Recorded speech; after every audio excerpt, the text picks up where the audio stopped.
Welcome to today's explainer. Look, if you're a chief information security officer, an IT director, or an exec at any financial institution here in India, you already know the ground is totally shifting under your feet right now.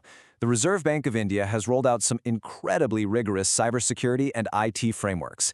Today, we're diving straight into how you can actually secure your operations against these strict mandates without losing your mind or, your entire IT budget. We're unpacking the absolute game changer that is the RBI GAP assessment. There's a quote that really hits the nail on the head here. In the world of financial regulation, being almost compliant is not enough. And honestly, that perfectly sets the stage for us. When we're talking about the financial data of millions of citizens and the absolute stability of the banking sector, there is literally no participation trophy for just trying your best. The stakes are sky high, and your margin for error? Yeah, it's pretty much zero. Okay, let's dive into this. We're going to start by looking at the cost of complacency. Then we'll define exactly what a gap assessment actually is. From there, we'll see how weakness turns into real risk, walk through a concrete 7-step gap process, and finally, wrap up with the massive benefits of getting proactive about your compliance. All right, part 1, the cost of complacency and the illusion of security. It is incredibly easy to just look at a dashboard full of green lights from your IT team and think, awesome, we're totally secure. But there is a massive gulf between general standard security and highly specific RBI mandates. Sure, you might have state-of-the-art firewalls, the latest antivirus, bulletproof passwords, and that's great for basic defense. But the RBI? They are not just looking for standard defenses. They want to see highly specific, risk-based financial controls. We're talking maturity mapping, exact data localization protocols, and frameworks completely tailored to your specific institution type, whether you're an NBFC, a commercial bank, or a payment aggregator. What feels secure to you might completely miss the mark for the regulator. And honestly, this is where so many companies trip up. It's not usually the tech that fails them, it's the paperwork and the leadership alignment. I mean it. Incomplete documentation and misaligned IT governance will leave you entirely exposed during an audit. You could literally have the strongest technical defenses on the planet, but if you don't have board-approved information security policies and business continuity plans that map directly back to the RBI master directions, you're gonna fail. A disconnect between the board's risk appetite and what the IT department is actually reporting is a giant red flag for inspectors. Moving right along to part 2, defining the gap assessment, your strategic pre-audit. So how do we actually fix all this before the regulators come knocking? Well, what's really interesting here is how this concept reframes the whole idea of an audit. It goes from being a punishment to a major strategic advantage. An RBI Gap Assessment is essentially a comprehensive pre-audit. It's specifically designed to measure your organization's current IT and cyber posture against those exact rigorous RBI mandates. Think of it like a strategic cheat sheet or maybe a practice exam before the final.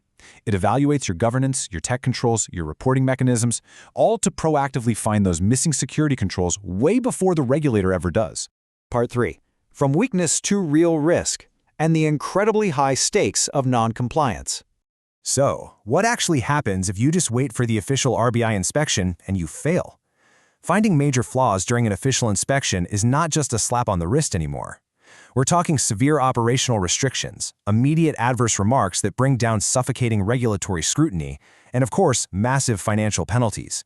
But look at that second point. Heavy personal liability for CISOs and directors. This isn't just a faceless corporate problem anymore. This is a personal career and legal risk for the leadership team. The days of executives just claiming ignorance about IT governance? Yeah, those are completely over.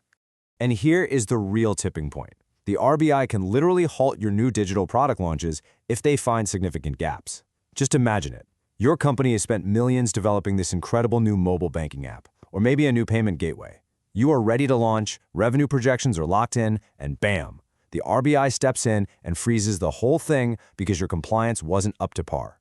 Non-compliance doesn't just mean fines. It can directly paralyze your company's ability to innovate, launch products, and generate revenue. All right, part 4, the 7-step GAP process. This is your roadmap to compliance. Now, this process is the concrete, actionable roadmap used by experts like Cyber Ambassador to actually secure your operations. The first 4 steps, they're all about really deep investigative data gathering. Step 1 is framework selection. The RBI has totally different rules for different entities, so first, we have to identify exactly which master direction applies to you. Step 2 is stakeholder interviews. That means getting in a room with your IT, risk, and compliance teams to see how things are actually working on the ground. Step 3 is document review, where your incident response manuals and business continuity plans get audited for strict regulatory alignment.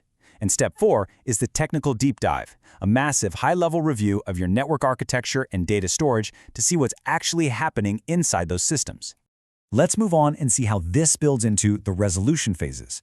Step 5 is evidence validation. Because let's be real, it's not enough to just have a policy written down somewhere. This step verifies that the controls mentioned in your policies are actually functioning in live, real-time production. Step 6 is the generation of the gap report itself, which delivers those super actionable insights. And finally, step 7 is the remediation roadmap. This gives you a step-by-step strategy to close every single gap with maximum efficiency. So you aren't just being told what's broken, you are handed the exact blueprint to go fix it. And the output of this whole process is incredibly tangible. As part of that gap report, you get a detailed traffic light system. Red means critical non-compliance, amber means partial compliance or needing improvement, and green means you're good to go. This structured, visual approach is absolutely fantastic. It totally takes the guesswork out of the equation, letting CISOs and board members instantly see exactly what needs prioritizing and where to push resources right this second. Section 5. Benefits of proactive compliance and how we turn those gaps into strengths. And this brilliantly illustrates how we need to stop looking at audits as just defensive check-the-box exercises and start turning these gaps into real business strengths. First off, you get audit confidence. You get to walk into that formal RBI inspection with absolute peace of mind that your house is fully in order. Second, optimize spending. Instead of just buying every shiny new cyber tool on the market, you invest only in the controls that close your specific regulatory gaps. It makes your budget so much more efficient. Third is reduced friction. Proactively fixing gaps shows a compliance-first culture, which builds massive trust with RBI regulators. And fourth, strengthened governance. This perfectly aligns your board with the actual technical realities on the ground, making sure everyone is steering the ship in the exact same direction. So I want to leave you with a final, pretty critical question to chew on. Are you going to wait for an official RBI inspection to uncover your blind spots, or will you stop guessing and start securing your operations today? Your institution's reputation, your digital product rollouts, and yes, your personal liability are literally all on the line. A gap assessment isn't just about passing a test, it's about building a fundamentally resilient, legally sound, and strategically powerful organization. Thank you so much for hanging out with me for this explainer, and I really hope this gives you the clarity you need to take total, proactive control of your compliance posture.